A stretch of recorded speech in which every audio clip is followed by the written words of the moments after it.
Ова е приказна за Струга, односно за Киро. Кој е Киро, знаат сите стружани. Постарите уште јасно се сеќаваат на него, а помладите барем еднаш го слушнале името. За Киро секогаш се зборува на посебен начин, како да споминуваш прва љубов или мило чедо. А еве како се започна. Некаде 20-21 година со одлука на надлежните органи трасирана е и изградена теснолејката, популарно речено, или нашински речено малиот воз, кој е на најтески шини поставен, популарниот чвиро, нели, вовчето, Киро. Стружани уште оддалеку ја слушале сирената на Киро и знаеле дека наскоро нивниот миленик ќе дојде, ќе помине, тука низ градот, близу до куќите. Станиците биле кај црквата Свети Ѓоргија и кај црквата Свети Димитрија.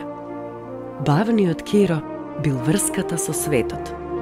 Например, во 1926 година Киро на своите вагони го донел првиот багер во Струга, секако во делови, заради големината на возот и неговите вагони. На железничката станица стружани свечено го пречекале спасителот кој што требало да им помогне да го направат коритото на реката Црн Дрим. Подоцна била изградена нова железничка станица во источниот дел од градот. Зградата, или поточно речено, зградичката на железничката станица, до неодамна служеше како автобуска станица во Струга. Киро возел од Скопје, преку Тетово, Гостивар, Кичево и Охрид, низ Струга до Ташмаруништа. Бил многу бавен, па така од Скопје до Струга патувањето со Киро траело 19 до 24 часа, но тоа не ја намалило љубовта на стружани кон вовчето Киро.